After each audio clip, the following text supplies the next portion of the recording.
Genial, pues arrancamos. Muy buenas tardes a todo el mundo y muchas gracias por vuestra asistencia. Os queremos presentar hoy este webinar que tenemos de la mano de nuestros partners Advisor y básicamente queremos hablar un poco de cómo crear un roadmap financiero para scale-ups. ¿Por qué es importante para los CFOs, los directores financieros y o founders de scale-ups? Es porque cada vez más el rol del financiero, como ya hemos visto en otros webinars, está cambiando y sobre todo está evolucionando mucho a un rol mucho más estratégico y digamos, un rol que es un socio, un partner para el crecimiento de la compañía, tanto en procesos, metodologías e incluso tecnología, ¿no? Los directores financieros están cada vez siendo más tecnológicos y entendiendo mejor cómo aplicar tecnologías como la inteligencia artificial a los procesos financieros y a los departamentos financieros. Dicho esto, vamos a empezar presentando a nuestros ponentes. Hoy con nosotros tenemos a Jordi Altimira, Founding Partner y CEO de Advisor. Bienvenido, Jordi. Hola, buenas tardes y muchas gracias por la invitación. Gracias. Y tenemos nuestro director financiero, nuestro CFO, Jaume Montaner, que ha sido CFO on Demand, controller en algunas compañías Mm. y actualmente pues, nuestro director financiero. Bienvenido, Jaume. Buenas tardes. Y Y dicho esto, arrancamos un poco con la estructura y vamos a ver de lo que hablaremos durante esta hora. Empezaremos con la gestión financiera en una scale-up. Al final, ¿qué tips, qué recomendaciones necesitamos tener en cuenta, ¿no? Para mejorar y tener una gestión financiera sana en nuestra scale-up? Y cómo esto nos ayuda a hacer crecer la compañía. ¿Qué procesos tenemos que implementar? ¿Qué buenas prácticas podemos implementar tanto a niveles de herramientas, tecnología, procesos y personas? Luego hablaremos un poco más dentro de la parte financiera, pero desde un punto de vista más de equity, de estrategias que podemos utilizar para em, tener mayor control, mayor equity de nuestra compañía y evitar mucha dilución. Luego entraremos un poco más en el rol propiamente del CFO, el CFO on demand, que también se ha puesto mucho de moda, ¿no? Para sobre todo scale-ups, y cómo este rol evoluciona, al final siendo un rol full-time y estratégico para la compañía. Y entraremos también un poco en detalle en ver posibles soluciones y herramientas tecnológicas para scale-ups, también no solo para scale-ups que se conocen, ¿no? Como tecnologías, sino también al final compañías que están creciendo, compañías que se están digitalizando y cómo estas herramientas les pueden ayudar a seguir creciendo, siendo más eficientes y mucho más productivas. Pues arrancamos. Bien, lo primero que me gustaría comentar es un poco a nivel de la evolución de la gestión financiera en las scale-ups, ¿vale? Y si te parece bien, Jordi, me gustaría empezar un poco por tu lado, empezar por el principio y que nos contaras desde tu punto de vista cómo evoluciona, ¿no? La gestión financiera de una startup, ¿no? Cuáles son sus primeros pasos y cómo termina siendo, ¿no? Lo que se considera una scale-up. Sí, genial. A ver, os puedo dar un poco la experiencia asociada a 40 invertidas, entre otras dos, ¿no? Y 175 CFOs que llevamos en este momento, ¿no? Entonces, a ver, esto, claro, en las etapas más iniciales, de Family, Friends and Fools, hasta que llegas a una seed o captas una inversión privada o empiezas a facturar de una forma ya con un cierto volumen. Pues bueno, esto se lleva como se puede, ¿no? Tienes la gestoría, algunas del siglo XIX, que todavía van con pergaminos, ¿vale? Pero bueno, algunas ya muy enfocadas al mundo startup, que en este sentido pues ya hay varios proveedores allí, ¿no? Y luego tienes, pues, quizá un perfil administrativo o tú mismo, pues subiendo, trabajando con una plataforma, sea Holded, sea Odoo, sea otra, y un business plan rudimentario donde haces una mínima proyección para entender un poco el rango y por dónde va, ¿no? Así es como un poco empiezas, ¿no? Métricas, otros aspectos más de rolling forecast, pues igual no llegas a este nivel, ¿no?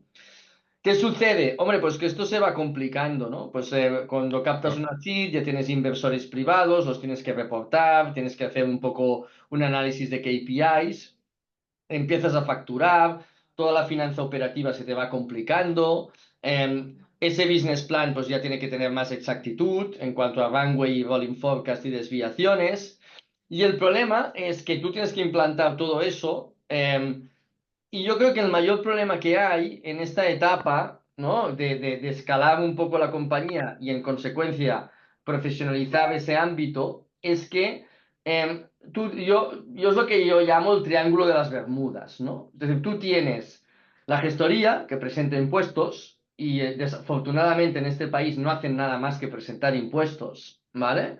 Luego tienes el admin que va con el día a día contable financiero haciendo lo que puede para cargar un sistema, y tú como founder o uno de los founders llevando el business plan.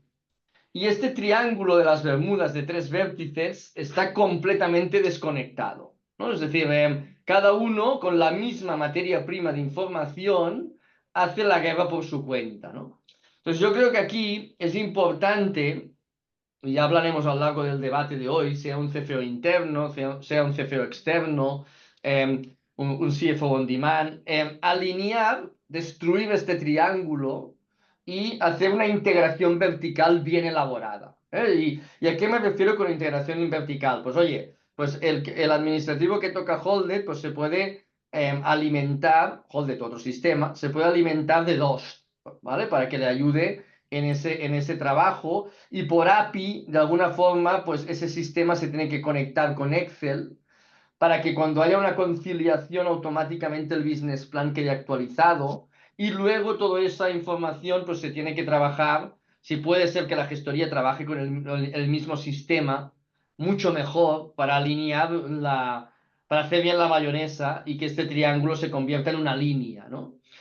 Ujú. Sí que es verdad que a medida, y acabo, que esto se complica más, la empresa se hace grande, pues capta una inversión ya de 10 millones, se va a una serie B, pues bueno, igual ya hay un volumen de trabajo, pues que seguramente con estos procesos ya definidos, pues la compañía necesite ya roles más internos, ¿no? Porque resulta que, pues oye, pues se va complicando la historia y ya con con un equipo de externos ya no es suficiente, ¿no? Pero yo creo que esto es un poco lo que sucede, ¿no? En lo que hemos observado, y a partir de aquí las soluciones que nosotros vamos encontrando. Nuestra visión es que el business plan tiene que estar actualizado en tiempo real, y eso obliga a que te conectes con los sistemas que trabajan la empresa, sea tu CRM, sea tu ERP contable, sea otras casuísticas, ¿no? Ujú. Claro, al final aquí es donde no, la parte importante es cuando esa primera, no, ese primer MVP, esa primera versión evoluciona a soportar la escalabilidad de la compañía, ¿no? Y cómo esto evoluciona de ese triángulo de las Bermudas que decías a una línea, incluso esa línea pasando a ser casi todo interno, ¿no? Totalmente, ¿no? Para mí esta es esta transición. Y escalar, a ver, lo de las empresas es muy difícil, ¿no? Es muy apasionante, pero es muy difícil, ¿no? Es decir, ya Ujú. es muy difícil. La mayoría de empresas, pues, algunas sobreviven, pero claro, es que escalar ya es muy difícil. Escalar es un porcentaje ridículo quien lo logra, ¿no? Y claro, Claro. escalar implica escalarlo todo: escalar el producto, escalar la captación de talento, escalar la captación del go-to-market y del cliente, y también escalar un poco todas las herramientas asociadas al área financiera, ¿no? Entonces tú tienes que escalar las cuatro patas de la compañía si es que quieres escalar, ¿no?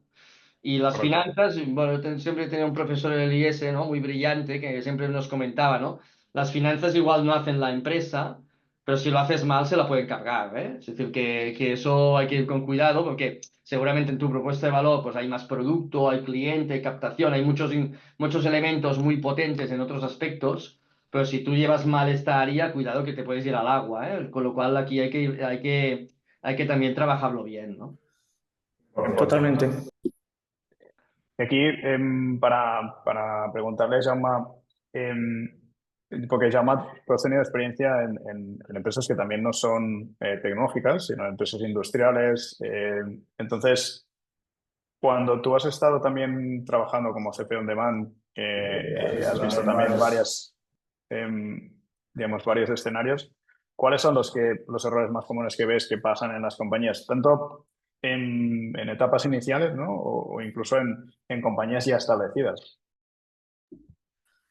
Sí, efectivamente. Yo había pensado en principalmente dos, que sería el uno, el uso ineficiente del capital, que luego comentaremos más en detalle, y la falta de apoyo informático, que es un grave problema a largo plazo. En cuanto al uso ineficiente del capital, es importante y sobre todo falta, lo que veo principalmente es la falta de planificación y seguimiento o control, especialmente en etapas iniciales y sectores tradicionales. Tener en cuenta que el 90% quizás de las empresas que conozco, tanto startups como del sector tradicional, tienen muy buen producto, pero no tienen la herramienta del budget o el presupuesto implementada o la tienen muy, muy débil. ¿A qué me refiero con débil? Por ejemplo, puede tener poca accuracy, que es algo fundamental, que los datos históricos sean fiables, o poca previsibilidad, es decir, que no transmite confianza ni a los bancos para una posible financiación, ni para los inversores para una posible ronda de financiación, o poco detalle. Después del producto, en las startups, la principal causa de cierre, pensar que es la financiera, porque hay poco control financiero, porque hay agotamiento de capital justamente por una mala previsibilidad, etcétera. Así que este punto de ineficiencia en el capital es fundamental. ¿Cómo llevarlo bien? Aplicando un budget. Un budget sería la guía a seguir. No tiene que ser ni estricto, ni rígido, ni flexible. Tiene que ser un híbrido en el que una startup, por el propio sentido que tiene una startup, se tiene que poder adaptar a la demanda y a las variaciones que puedan haber en el mercado. Esto es algo, por ejemplo, que ha pasado con la luz hace poco. Tuvo una previsión de demanda muy, muy alta y por motivos externos no controlables no lo pudieron cumplir y a día de hoy al menos parece que lo van a poder reajustar y arreglar en el budget. Para un budget, para mí, es fundamental implicar a todas las partes, ventas, marketing, customer success. Todo el mundo tiene que decir algo y es un buen momento para debatir y para hacer un budget 100%. Al final, un CFO no es capaz de generar todo el conocimiento de una empresa ni de cómo funciona. Un CFO tiene que liderar el cambio, pero no desarrolla el cambio como tal por falta de conocimiento y tiempo también. Luego, por otro lado, está la falta de apoyo informático. Por naturaleza, especialmente la gente mayor o que tiene un negocio de hace tiempo, se resiste al cambio. Este es un punto fundamental en el que hay que involucrar y debatir y también de formar, que hay un punto muy importante de formar al equipo para que esté preparado para ello. Básicamente estos dos puntos son los que quería comentar. Sí, Genial. a mí si me permitís añadir, ya Y rápidamente. tanto, Yo 100%. creo que totalmente de acuerdo con lo que Jaume está comentando. Y un poco al final, para mí el rol, lo- en estas etapas más iniciales, es decir, para mí el rol tiene que ser, oye, pues la posición de tesorería, que sin duda la caja es nuestro oxígeno, ¿no? Es decir, la caja es lo que nos permite respirar y si no tienes oxígeno, pues hostia, lo tienes un poco mal, ¿no? Luego, la desviación, entender muy bien la predecibilidad que comentabas, Jaume, pero y luego cómo, en qué te desvías, partiendo de la base que cuando hay una desviación es irrecuperable. Una desviación no se recupera nunca, Tal cual, ¿vale? de base.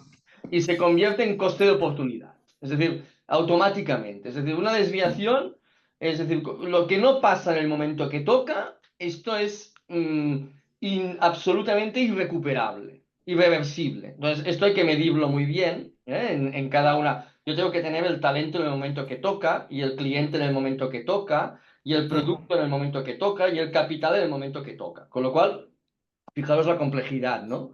Y si te desvías en algo, ya estás retrasado para siempre, ¿no? Y eso, de alguna forma, yo creo que el CFO lo tiene que medir. Luego, Sí. los KPIs claves de la compañía, porque todo lo que no se mide no se mejora. Si tú no mides, no mejoras. Esto es así de claro. Y luego, ¿cómo financias este business plan? Es decir, ¿de dónde sacas el capital y qué estrategia dilutiva o no dilutiva que hoy comentaremos utilizas, ¿no? Estos Ujú. puntos el CFO los tiene que atacar, ¿no? Los tiene que atacar y los tiene que bajar. Los tiene que bajar, los tiene que medir, los tiene que implementar y a partir de aquí pues tiene que sacar todos estos unit economics asociados y estos flujos para que no exista o minimicemos la desviación. Entonces, esto es como la máquina de helados, ¿no? Yo tengo un equipo que prepara helados para una máquina, pues la máquina tiene la capacidad de fabricar 25 helados. El equipo el lunes empieza dormido, pone el material para fabricar 18, pues la máquina saca 18. Tú vas al día siguiente diciendo, hostia, voy a tope, vamos a meter 30 para compensar la desviación, y la máquina saca 25, aunque metas 30, porque es la máxima capacidad que tiene la máquina, ¿no? Con lo cual, los 7 del lunes son irrecuperables, ¿no? Y eso, de alguna forma, para mí es el mayor coste que tiene una compañía. El mayor coste que tiene una compañía es la incapacidad de cumplir a la perfección los flujos en todas las áreas de la empresa, ¿no? Y yo creo que esto hablamos poco, hablamos mucho pues, de desviación, de desviación más clásica de controlling o de runway, ¿no? Pero lo que no hablamos es de decir, oye, tu SDR no se puede derivar, no se puede, si se desvía esta hora en cierre de reuniones, pues esto ya cagada, ya lo hemos perdido para siempre, Si te ¿no? parece, Jordi, creo que has sacado un tema muy interesante y me gustaría entrar en esos procesos justamente que comentabas, Sí, ¿no? De que cómo implementamos procesos claro. dentro o sea, procesos Sí, financieros, ¿no? En cada una de las sí. etapas, ¿no? Para diferenciar un poco esa primera etapa y cómo no perdemos esos 5 helados, ¿no? Que comentabas y nos aseguramos desde el principio, desde que somos una startup, ¿no? Hasta que somos una scale-up y hoy ya una empresa establecida, ¿no? Cuéntanos un poco sobre tu experiencia, ¿no? ¿Qué procesos financieros se deberían implementar cuando eres una startup y los cuales evolucionan cuando eres una scale-up? Sí, hombre, yo creo que vamos de lo más básico a lo último que estábamos comentando, ¿no? Que era más exigente, ¿no? En cuanto a medición. Hombre, sin duda lo más básico es, oye, tener el business plan dibujado. A mí me gusta que se trabajen con dos hipótesis, con la hipótesis de lo que queremos lograr y una hipótesis de fragilidad, ¿no? Es decir, a mí los business plans de tres variantes, lo normal, lo pesimista, lo optimista, yo esto personalmente lo odio, ¿vale? Porque, oye, tú lo que necesitas es el business plan que tú quieres y luego tienes el business plan que te puede poner en peligro y te puede llevar a una situación de quiebra si no estás atento, ¿no? Es el de fragilidad, ¿no? Entonces tú tienes que tener el business plan, tienes que tener un poco estos procesos administrativos de trabajar con un ERP contable bien sincronizado con ese business plan y automatizado lo máximo que puedas, ¿eh? Y luego tienes que tener la parte contable fiscal bien dibujada, ¿no? Para lo que es todo lo que es presentación de impuestos, que a su vez pues son los estados financieros que necesitamos para lograr financiación más asociada al apalancamiento, ¿no? Eso esa proyección nos da una visión pues de runway, de cuántos meses tenemos de caja, de si tenemos algún momento de impasse que puede de alguna forma verse afectado, de en qué nos desviamos y por qué, ¿no? Desviación más asociada al controlling, a unos unit economics de CAC y lifetime value asociado al cliente, qué me cuesta captarlo, cuándo recupero la inversión de captación en base al margen que hago sobre ese cliente a lo largo de su vida, una lógica de cohortes, ¿no? Una lógica de decir, oye, ¿qué porcentaje de los clientes captados en un modelo recurrente pues siguen ahí hasta que un poco charnean? O en un modelo no recurrente, ¿cómo mantengo activo a ese usuario? Y un poco, pues, qué lifetime value tengo asociado a sus compras, ¿no? Eso de alguna forma, esas métricas claves las tengo, no por el Venture Capital. El Venture Capital, oye, el Venture Capital le vamos a reportar, pero todo esto nos interesa a nosotros, ¿eh? Tenerlo dominado, ¿no? Cuando escalamos, cuando escalamos, el reto es el que os estaba comentando, ¿no? Cuando vamos a una lógica de escalabilidad, la medida tiene que ir asociada a realmente estamos escalando en las cuatro patas, tenemos todo lo que necesitamos en el tiempo y en el momento clave. ¿Dónde está el bottleneck? ¿Dónde está el cuello de botella de nuestra compañía? ¿Dónde nos estamos encallando? Pero al final podríamos simplificar mucho las empresas como captar cliente, captar talento con un producto en medio y con un capital que tiene que financiar eso. Muy simplificado. Entonces, claro, yo tengo producto, tengo que captar al cliente a tiempo, pero tengo que tener el talento. Hay una cosa muy curiosa en los business plans, ¿no? Que ponemos gente allá, pero aquí hacemos cohortes de cliente cuando lo perdemos, pero aquí no hay ni un cohortes de talento, ¿no? ¿Cuánto tiempo nos cuesta captar una persona? ¿Cuántos pasan el onboarding? ¿Cuánta retención tenemos asociada al talento? Porque claro, ponemos en el business plan que tenemos un account executive que va a vender no sé qué, pero si mañana se va, entonces, ¿qué pasa, no? Entonces, esto de alguna forma, esto no pregunta nadie, ¿eh? No pregunta yo no he visto ningún inversor preguntar eso, ¿eh? Es decir, y creo que es un poquito importante, ¿no? Entonces, yo creo que aquí entran unos procesos asociados de medición que como más en tiempo real sean, mejor, porque claro, como más en tiempo real veas la desviación en cliente, en talento, en capital o en producto, si tú esto lo ves en tiempo real en un sistema que nosotros hemos montado, porque si no, no podríamos trabajar, ¿qué sucede? Que tú puedes corregir la desviación en tiempo real y accionar y decir, oye, es que aquí faltan leads, oye, es que el bottleneck está en la prospección, oye, es que el bottleneck está en el cierre, oye, es que el bottleneck está en realizar el onboarding asociado al producto, oye, que el bottleneck está en encontrar este perfil, no, es que aquí el bottleneck lo tengo que necesito capital, ¿no? Y tengo que accionar o se me está desviando el producto. Entonces tú, de alguna forma, si lo vives en tiempo real, tú puedes accionar lo que os comentaba de la máquina de helados. Es decir, no, no, 18 helados no, mete 25 como sea, que es lunes y no nos podemos desviar ni uno, ¿vale? Entonces, bueno, esto provoca una maquinaria y una presión y un trabajo donde, de alguna forma, para escalar tú tienes que industrializar. Tú tienes que convertirte en un taller artesano, y tienes que industrializar la compañía en lo que sería en todas las áreas, ¿no? Y hostia, por eso no lo hace casi nadie. Porque la gente que puede hacer esto están como una cabra. Yo son los que he vivido, están locos, ¿vale? Están locos, ¿vale? Y yo también me considero un poquito así, ¿no? Entonces, viven para esto, ¿no? Es decir, le ponen una energía aquí que provoca que dices, hostia, mido la desviación, la veo, tengo todos estos procesos de reporting asociados y entro en el mayor coste posible, que es el coste de oportunidad. Esto no lo puedo tolerar, lo necesito corregir y crecer a la velocidad que requiere el proyecto, ¿no? Entonces, saliendo un poco de este básico de runway, desviación de controlling, métricas claves de negocio y roadmap de financiación, que esto yo para mí es lo básico, para mí el siguiente nivel es cómo mido la desviación en tiempo real y dónde constantemente identifico mi cuello de botella, ¿no? Y ese cuello de botella le pongo recurso para corregirlo, ¿no? Y el problema es que este cuello de botella es muy cabrón, hablando mal, y se mueve, ¿no? Ahora está en el capital, luego está en el producto, luego está en el talento, luego está en el cliente y ahora otra vez en el capital, ¿no? Y constantemente tenemos estos movimientos, ¿no? Y por Sí, eso es tan apasionante y tan challenging, ¿no? sí, sí, sí. Sí, sí, no, totalmente. Y yo creo que aquí os gustaría preguntarle a Jaume, con su experiencia como realmente como CPO, cómo lo ha vivido él, ¿no? Porque él lo ha vivido en otras compañías, en algunos de sus clientes y lo está viviendo ahora justamente en dos, ¿no? cómo ha implementado automatización de la gestión financiera, dashboards para reportes o sea, cómo ha trabajado él también como CFO externo, ¿no?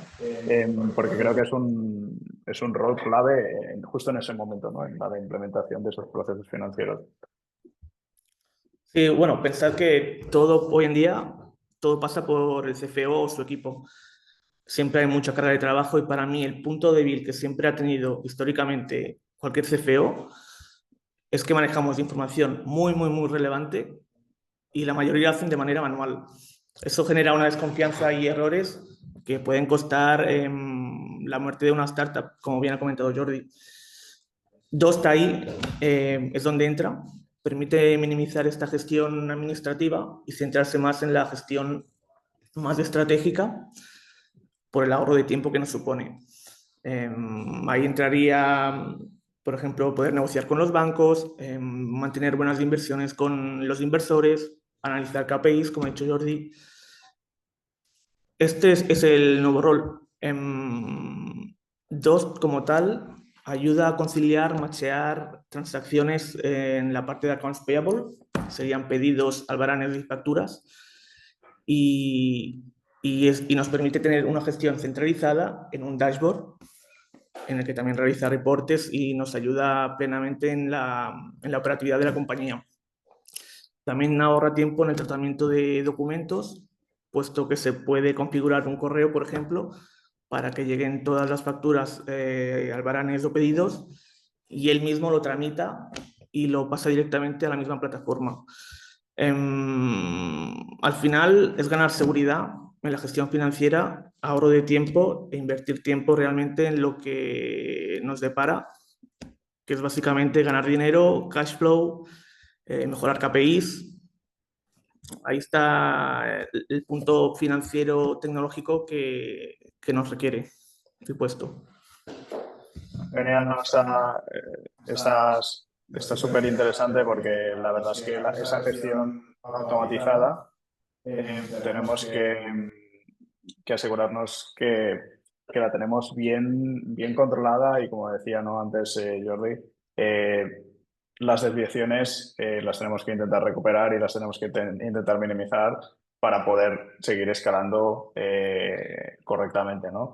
Y aquí y también en esa línea de escalar, ¿no? Y tener ese control, digamos, esa predictibilidad, ¿no? Esa escalabilidad nos llevan al final buscar más inversión, poder negociar con los bancos, como decía Jaume, tener acceso a más capital. Me gustaría entrar un poco en el siguiente tópico, ¿no? Que es el equity, que es un poco ¿no? Los huevos de la gallina, los huevos de oro, ¿no? Que es, esto es lo más preciado que tiene una compañía, ¿no? ¿Qué podemos hacer aquí, sobre todo Jordi, con tu experiencia, Sí. para proteger ese equity, ¿no? Sí, no, a ver, aquí yo la primera reflexión que haría es, sobre todo en una fase más scale-up, ¿no? En una fase inicial, pues oye, la fase de Family, Friends and Fools, estamos más en una fase de producto, ¿no? Y de invertir ahí, la primera seed, estamos en una fase de inicio de go-to-market, ¿no? Pero cuando todo esto se consolida y nos vamos a una lógica más de scale-up, para mí un poco, la primera reflexión que haría es que la inversión privada, cuando vamos a buscar capital privado allí, tenemos que demostrar claramente al inversor que estamos que el cuello de botella es el capital y que nosotros tenemos una lógica de business plan input-output. Es decir, que si nosotros ponemos 1 euro aquí, salen 5 euros allá. Tenemos una máquina que pones 1 euro de materia prima y te salen 5 en el otro lado, ¿no?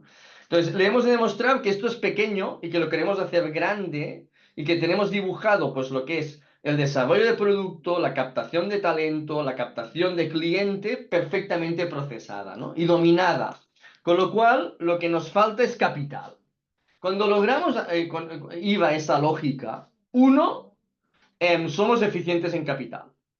Y si somos eficientes en capital, ¿qué provoca eso? Pues que necesitemos menos capital porque le sacamos más jugo al que tenemos, ¿no? Y dos, seguramente tendremos una buena valoración. Tendremos una buena valoración porque esto está bien dibujado y traccionamos en cada parte y provocará que la dilución sea menor. A partir de aquí se nos abre todo lo que es capital no dilutivo, ¿no? Que son estas bolsas que vemos aquí en la presentación, ¿no? Es decir, tenemos pues la opción de captar financiación a largo plazo, donde en esta etapa seguramente si voy a un banco me harán avalar, pero en España tenemos lo que es la financiación pública, ¿no? Financiación pública horizontal, que lo que hacen es financiar la compañía a largo plazo, a 7 años vista, con carencia y sin aval. Y sin aval, y ENISA es el gran exponente, junto con otros autonómicos, ¿no? Luego tenemos otra bolsa de dinero, que es la financiación del al I+D+I, que es vertical. Es decir, lo que hacen es financiar proyectos de innovación dentro de la compañía. Es decir, futuros desarrollos tecnológicos me los van a financiar si cumplo con los requisitos del proyecto y los llevo a término bien, ¿no? Luego también tenemos otra bolsa de dinero que es el circulante, financiar la venta. Sobre todo, pues quizá en proyectos más de marca nativo digital, eso, cobrar pronto y pagar tarde al proveedor, esto nos ayuda a no diluirnos, pero también líneas asociadas al circulante, ¿no? Y finalmente, pues lo que serían los incentivos fiscales asociados al I+D+I, que nos permiten gastar menos, ¿no? Entonces, claro, todo esto hay que alinearlo. ¿Por qué? Porque, a ver, cuando captamos una ampliación de capital y dilutiva, nos diluimos, el segundo después de ir a notario, nosotros lo que hemos hecho es coger un pastel, dar un trozo, y la compañía vale lo mismo. Con lo cual, de momento esta jugada nos ha salido mal. Hemos cambiado equity por cash. Si no ponemos este activo cash en donde toca, en hacer crecer la compañía estructuralmente, no aumentaremos la valoración. La única manera que esto salga a cuenta es que el pastel se haga más grande, ¿no? Entonces, para hacerse más grande hemos de invertir en activos a largo plazo, ¿no? Em, y en estructura, ¿no? Lo mismo en la financiación pública horizontal. Lo que pasa es que esta no es dilutiva. Oye, aprovechémosla. La vertical de la I+D+I, si nos financian la innovación, no hemos de tocar entonces dinero del equity ni dinero de NISA. Tenemos otra línea para eso. Y para financiar la venta, oye, no vamos a gastar equity para financiar el ciclo de venta. ¡Qué tontería! Porque no vamos a hacer crecer la compañía en grande con un recurso dilutivo. Y ya hay otras herramientas. Me puedo acercar a un banco que aparte de hacerme un café o de tomar, o no sé, esto no sé si hacen cafés o es una cafetería los bancos, no lo sé. Pero aparte de los cafés, igual también me pueden dar líneas de circulante o líneas de revenue-based finance que han salido, etcétera, ¿no? Y ese activo a corto plazo, que es el circulante, lo tengo que financiar con pasivo a corto plazo, ¿no? Lo tengo que machear, ¿no? ¿Cuál es el tema? Que lo que acabáis de ver aquí no se sincroniza todo a la vez. Pues una ronda me va a tardar 6 meses, 9 meses, el ENISA me va a tardar pues unos meses también, el I+D+I, la financiación tampoco va a ser inmediata, el banco tampoco son lo más rápido del mundo. Entonces todo esto, de alguna forma, volviendo a la lógica que estábamos comentando de planificación y desviaciones, tiene que pasar, se tiene que planificar en un cash flow y tiene que pasar en el momento que toca, tiene que trabajarse para que suceda en un momento determinado, ¿vale? Y aquí también pues viene un poco un rol que el CFO, desde mi punto de vista, tiene que hacer, tiene que trabajar en esa dirección, ¿no? Tener los recursos financieros de cada una de esas partes en el momento oportuno, ¿no? Siendo conscientes que a veces en las finanzas el momentum es importante, ¿no? Y cuando en un momento que lo estás pasando mal no te financia ninguna de estas 4 bolsas o 5, y en el momento que lo estás pasando bien, entonces todo el mundo se apunta, ¿no? Y dices, hostia, ahora, mira qué bien, ahora salen amigos de todo, de debajo las piedras, ¿no? Aquí. Y aquí un poco, también hay que aprovechar estos momentums para quizá coger un extra de financiación. Porque cuando vengan mal dadas, pues de alguna forma, la caja siempre nos protege de la fragilidad, pero y nos da opcionalidad, sin pasarse. Entonces, que aquí es donde hemos de encontrar los equilibrios, ¿no? Sí, sí, totalmente, ¿eh? Y de hecho, si me permitís, me gustaría pasar al siguiente tópico porque justamente nosotros hemos ido pasando por ese proceso, ¿no? Hemos entrado ¿no? en diferentes rondas, hemos visto diferentes líneas de financiación y justamente Jaume ha sido también una parte clave, ¿no? En ese proceso. Y creo que es un buen punto a comentar porque al final la parte que estamos viendo, ¿no? Es que ese, ese rol que está cambiando, ¿no? Como bien decíamos antes, y reiteramos en esta sesión y hemos ido comentando en otras, ¿no? Evoluciona y evoluciona para bien y evoluciona de una manera muy, muy estratégica, ¿no? Y también sabiendo navegar en esas diferentes bolsas que comentabas, ¿no, Jordi? Em, Siempre con un apoyo muy tecnológico, ¿no? Ya que hay una parte que ahora está muy, muy al día a día, que es, como decías también, hay Revenue-Based Finance, que es una parte relativamente tecnológica también, hay este tipo de fintechs, ¿no? Entonces, me gustaría preguntarte a ti, Jama, ¿no? ¿Cómo ha cambiado tu rol propiamente en los últimos años? ¿Cómo ha evolucionado? Porque seguramente cuando empezaste no era igual que como está siendo ahora y seguramente no será el mismo en 2 o 3 años, porque la evolución del rol y de la transformación digital está cada vez acelerando mucho más. Efectivamente, antes de empezar con este punto, nada, aportar 4 cosas respecto al punto anterior. Y es que fundamentalmente todo pasa por una buena estrategia financiera. Más allá de la financiación externa, la mejor es la financiación interna.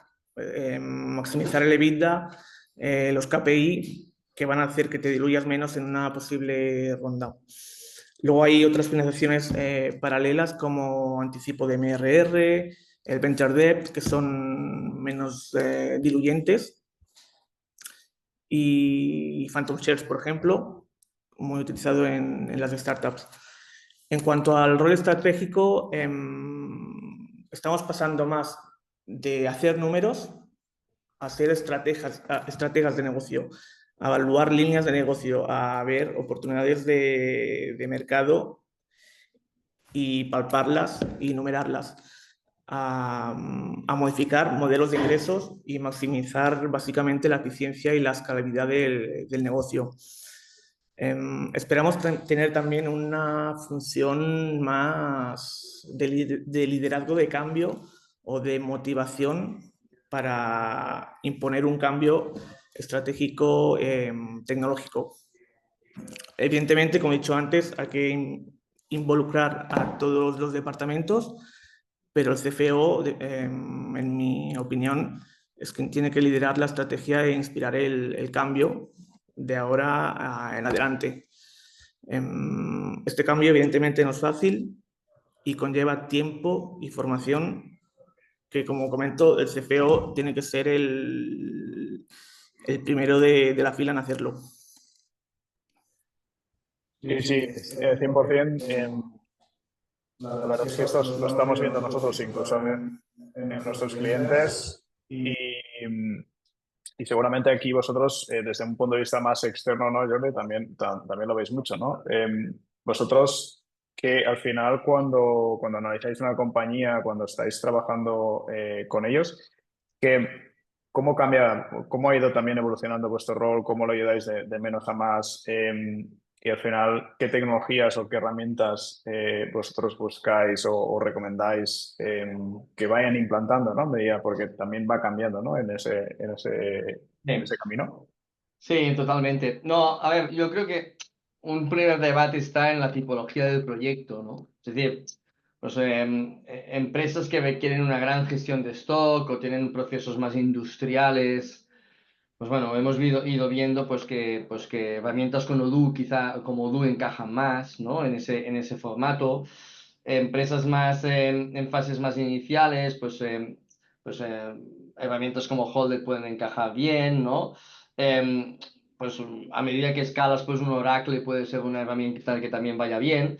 Pero para mí lo relevante, o Sage, ¿no? Que bien mencionáis, ¿no? Pero para mí lo relevante, y dos, ¿no? Bueno, hombre, es que si no hablamos de dos, ya para ahí vámonos, ¿no? Entonces, y dos, ¿no? Para todo lo que sería. La AI es importante, ¿no? La AI va a jugar un papel, ¿no? La AI está claro que, bueno, está claro que la AI, si no somos un poco rápidos en implementarla, no en las finanzas, sino en global en la compañía, pero en las finanzas evidentemente también, vamos a quedarnos bastante fuera todos, ¿no? Sobre todo en herramientas más asociadas a la contabilidad, en herramientas más asociadas a lo que sería lo que es más mecánico. Todo esto tiene que estamos en un paradigma que va a pasar rápido, ¿no? Y que va a suceder, ¿no? Pero para mí la visión, aparte de la IA y aparte de toda esta digitalización barra IA y ahora con agentes, ¿no? Se van a crear agentes más en la área financiera, esto ya lo vemos, ¿no? Yo creo que es muy importante la conectividad de todas las herramientas digitales o AI para que yo pueda observar lo que estábamos comentando, ¿no? De entender muy bien la desviación, ¿no? Y eso es sincronizar pues, con los ERPs, con los CRMs, con las herramientas contables, con las herramientas más asociadas al desarrollo de producto. Es decir, hemos de ser capaces de conectarnos, sea vía API, sea vía sincronización, para que esos elementos, el business plan esté constantemente actualizado en tiempo real, ¿no? Y creo que, y es nuestra visión, creo que el tema va cada vez más por ahí, ¿no? Y sin duda, pues, si toda esta manualidad de muchos elementos como lo que vosotros solucionáis como empresa, dos, como lo que solucionáis como empresa, lo podemos actualizar, lo podemos trabajar, lo podemos mecanizar y lo podemos implantar, pues bueno, ganamos mucha eficiencia, evitamos el error humano y sin duda pues ganamos una predecibilidad operativa importante, ¿no? Entonces, para mí el debate de presente es herramientas en cada fase donde tocan. El debate de presente ya también es, oye, la IA tiene que jugar ya un papel porque los agentes financieros ya están aquí. Y para mí, la otra importante es que la sincronización de todo en tiempo real es esencial para medir muy bien esas desviaciones que estábamos comentando, ¿no? Totalmente. La verdad es que nosotros lo hemos visto, ¿eh? Incluso ahora compartiremos también un pequeño caso de éxito, pero lo hemos visto en varios casos, ¿no? Empresas que empiezan por ¿no? Incluso con un Folded, pero luego evolucionan y pasan a un NetSuite. Y luego ya requieren de automatizaciones un poco más complejas, ¿no? Y una mejor gestión de los proveedores. Am, Aquí seguramente, Jaume, tú has visto la evolución también de muchas compañías, ¿no? Desde implementación de ERPs, los procesos complementarios al ERP como el control de la tesorería, ¿no? La analítica avanzada. ¿Cómo ha sido tu experiencia en esas implantaciones tecnológicas y cómo el rol del CFO em, soporta, ¿no? Apoya esa evolución y ese cambio? Y bueno, con lo que ha comentado Jordi ya está más que definido, pero la realidad es que hoy en día hay una variedad de soluciones tremenda. Si se te ocurre un problema para un negocio, busca que encontrarás algo que te ayude a solventarlo o a tenerlo más definido. Eso, sin duda, es un gran punto a favor del paradigma actual y sobre todo las integraciones que llevan a cabo actualmente las compañías, que cada vez son más y están menos limitadas en cuanto a tu producto personal como empresa. Em, Gracias, Jaume. Me gustaría comentar nosotros un poco cómo hemos ayudado a una scale-up, ¿no? En esos procesos y seguramente aquí, Jordi, vosotros tendréis muchos casos, ¿no? También. Pero nosotros hemos visto sobre todo un caso conocido en el mercado, ¿no? En el ecosistema que es Housefly, que pasaron justo por ese proceso, ¿no? De cambio de ERP, evolución del ERP, unos procesos bastante más complejos, empiezan a escalar un equipo que se dan cuenta, ¿no? De que a su vez no tendría que escalar, sino se pueden automatizar procesos. Y entonces empezamos a trabajar con ellos con otro ERP, en este caso es Business Central de Microsoft, ¿no? Y automatizando esos procesos y mejorar sobre todo la eficiencia interna y la fiabilidad del dato que comentábamos antes, ¿no? En vuestro caso, Jordi, ¿hay algún caso relevante que tengas en mente que Sí, os ha marcado, ¿no? sí, a ver, yo recuerdo muy bien en todo lo que sería pues casos de marca nativo digital como Blue Banana, o como Scaffers o como Call Culture, es decir, que son empresas que han tenido pues una gran tracción, ¿no? Es decir, y que realmente, pues bueno, pues yo creo que haya habido no tan solo temas más financieros, aquí yo creo que la marca nativo digital tiene un gran reto, ¿no? Que en fases iniciales cuando tracciona, que es pues trabajar muy bien todo lo que es el control del stock, ¿no? Entonces volvemos un poco a la tecnología, ¿no? Pues ese stock, si lo tuviéramos en tiempo real conectado al business plan, sería de gran ayuda, ¿no? Entonces, allá fíjate que hemos observado, pues, algunos de estos clientes que en un Black Friday, pues, han dejado de vender 1 millón por romper stock y otros que, pues, se han sobreestocado en una línea que no ha acabado de rotar a la velocidad que tocaba y nos ha puesto en un problema de circulante, ¿no? Entonces, eso un poco en esos modelos es esencial, pero también recuerdo más a nivel marketplace, pues casos como Shakers, ¿no? Que esa liquidity entre lo que sería la oferta y la demanda en un marketplace es esencial, ¿no? Casos como Factorial que hemos visto un poco pues crecer mucho, ¿no? Entonces, bueno, un poco, bueno, yo creo que aquí desafortunadamente pues estos son los outliers, las empresas que realmente destacan y tenemos ese sesgo que no vemos a la gran mayoría pues que no logra esa escalabilidad o que incluso desaparece, ¿no? Pero, o que logra un tamaño correcto, pero que no logra ir a esos ritmos de crecimiento y que también está bien, ¿no? Es decir, que también es correcto, también es interesante, ¿no? Entonces, Ujú. yo creo que lo que os comentaba, que cada vez más necesitamos eso, ¿no? Es decir, entender muy bien vivir el business plan en live, ¿no? Vivir el business plan en live, porque si no te vas no, es que ahora voy a hacer una sesión un día al mes y me lo miro un día, y a ver, pero esto ya es pasado, ¿no? Y ese Sí, pasado ya no es recuperable, ¿no? Ya es ya pasado, vas tarde. el pasado pasado, ¿no? Sí. Y de alguna forma es en el día a día presente, entonces yo creo que hemos de lograr unos VPs mucho más interactivos, donde de alguna forma podamos reaccionar de una forma automática, de una forma rápida, que podemos un poco corregir. Y aquí pues también hay otro debate que también, pues mira, también es interesante desde mi punto de vista, que claro, tú puedes medir 200.000 cosas, ¿no? Pero claro, hay que medir, nosotros por ejemplo, ¿no? Os doy un ejemplo, ¿no? Nosotros hemos aprendido como empresa que cada rol tiene que tener una métrica. No, pero no 200.000 métricas, no. Claro que hay métricas intermedias operativas para lograr un objetivo, pero un rol, y hay que definir bien esas métricas y esas estrellas del norte, ¿no? Por ejemplo, para mí un SDR, no, su métrica no es que me cierre reuniones.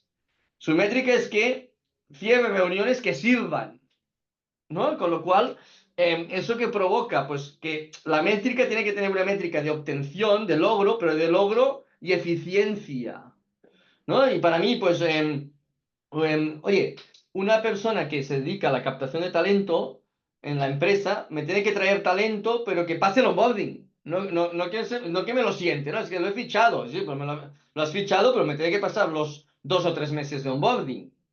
Y eso tiene que cuajar.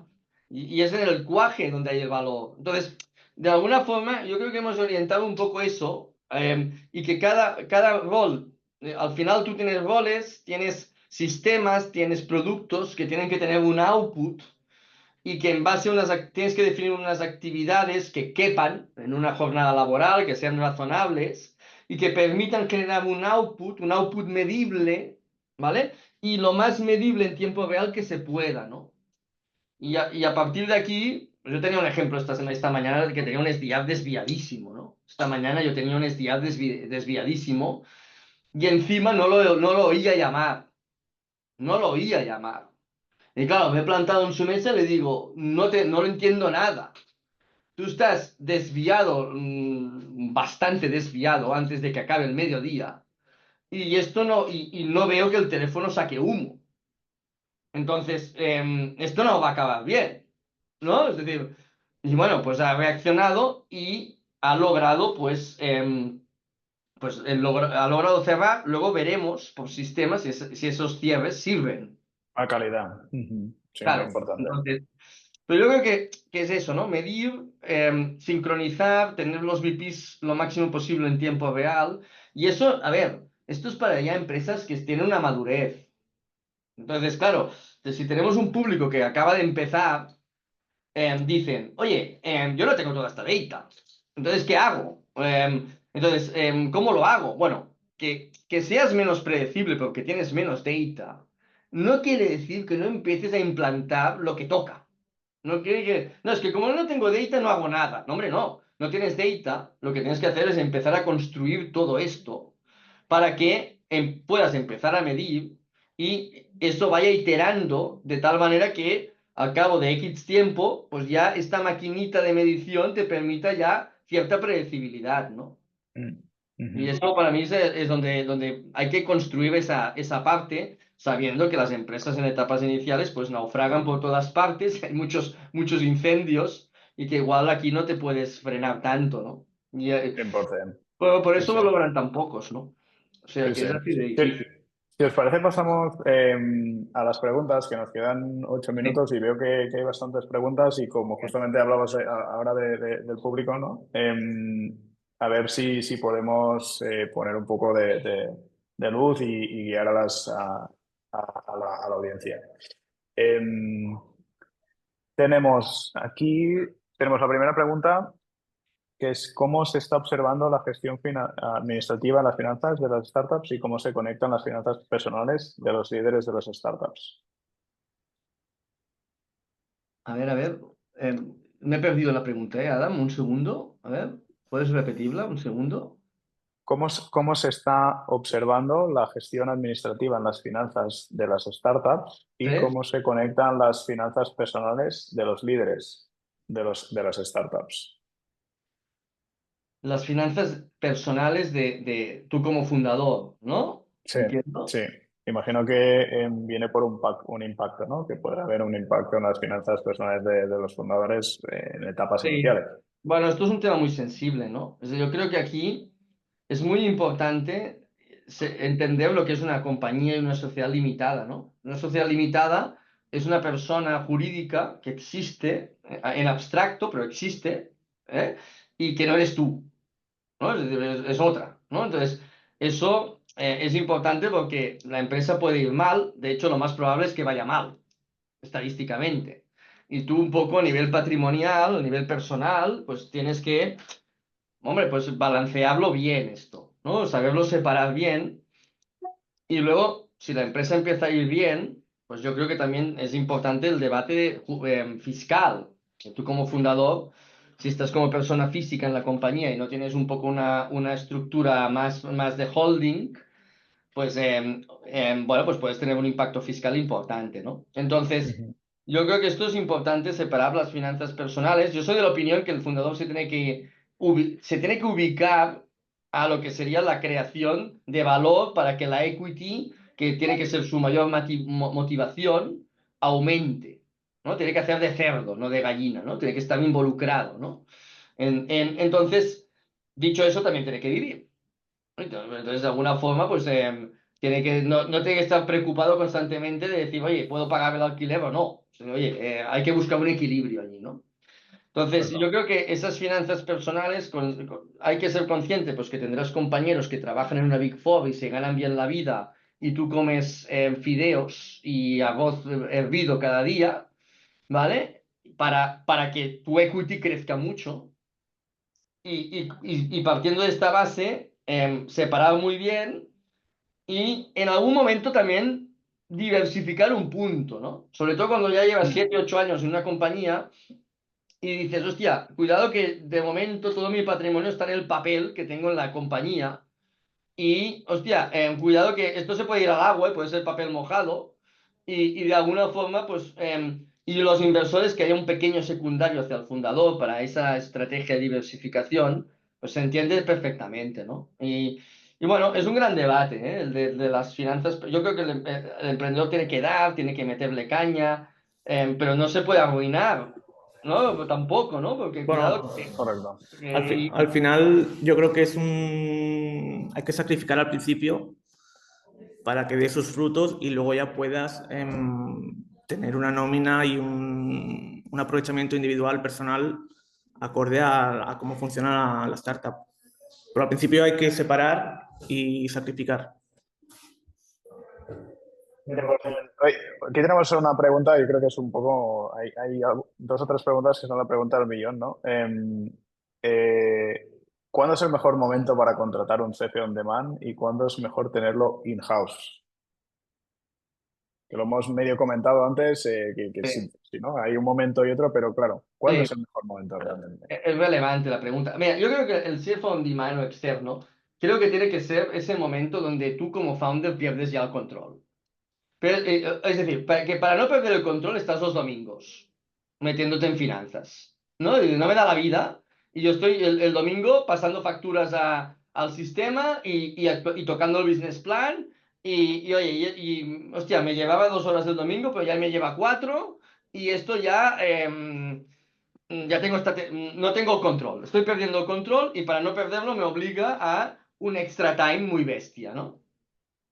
Y el momento un poco de que, para simplificar mucho, ¿eh? Y el momento un poco que, oye, este equipo interno ya tiene que montarse, es que, oye, ya tengo un volumen que necesito levantarme de la silla, irme a la mesa del CFO y preguntarle un tema, ¿no? Y necesito una respuesta inmediata.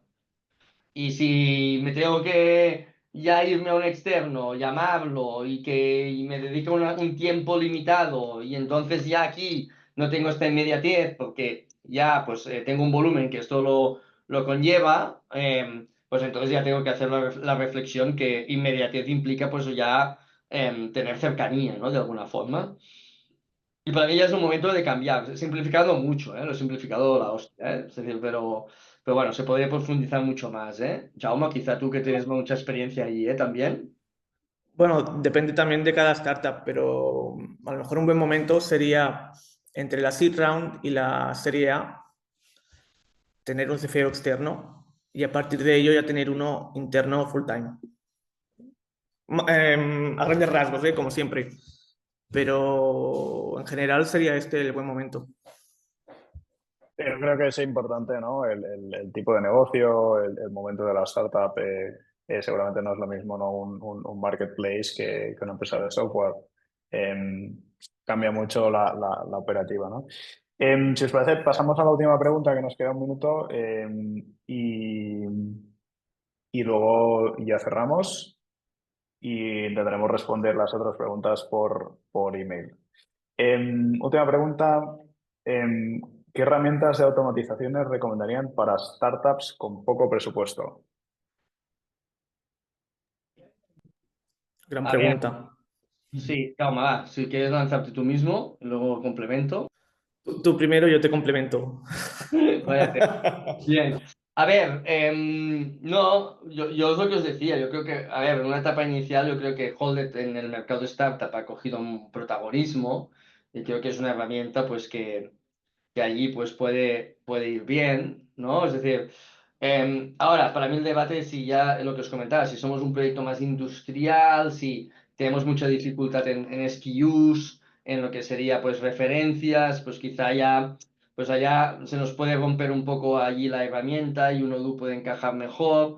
Pero yo creo que en esas etapas iniciales, para simplificarlo, yo me iría más allí, yo me iría más a esta solución. E incluso también un Excel, pero bien hecho, bien Sí, automatizado, sí, personalizado con tus características. sí, al final el mejor SaaS del mundo es Excel, ¿no? Esto lo podemos simplificar Totalmente. muy así, ¿no? Es decir, el mejor SaaS del mundo es el Excel. Y es verdad, mira que yo he visto bastantes ya herramientas de CFO, ¿no? Y startups que han escalado incluso en Reino Unido, en países escandinavos. Y, y claro, veo que las herramientas de CFO que han ido bien, son aquellas que la interacción con Excel, es decir, que te permite tener el SAS, descargar el Excel, jugar con el Excel, volverlo a subir en el SAS, que quede totalmente actualizado en el sistema. Entonces, yo creo que modelizar todavía nadie ha superado a Excel, ¿no? Y en ese aspecto, eso provoca que de alguna forma la conectividad con la herramienta, con Excel, sea importante de todos los sistemas todavía, ¿no? Si sale más adelante otra herramienta que supera esa capacidad de modelización, pues bueno, veremos, ¿no? Pero de momento yo no la he visto, ¿no? Y ahí pues todavía sigue siendo el mejor SaaS, ¿no? En muchos aspectos de Excel, sin duda, ¿no? Excel o el Google Sheets nunca morirá. Ahí está para a lo largo de los años. Con Totalmente. IA, sin IA y sus respectivas evoluciones. Pues nada, señores, si os parece lo dejamos aquí, que ya estamos un minuto de las 6 y nada, agradeceros mucho vuestro tiempo. Un placer compartir con vosotros y con todos los asistentes esta genial conversación sobre robo financiero para Skillups y esperamos poder repetirlo con una versión 2.0 y seguir compartiendo valor y experiencias. Muchas gracias. Genial. Un Muchas gracias a placer. vosotros por la invitación y ha sido un placer, ¿eh? Muy bien. Gracias, Jordi. Hasta pronto. Gracias, Jaume.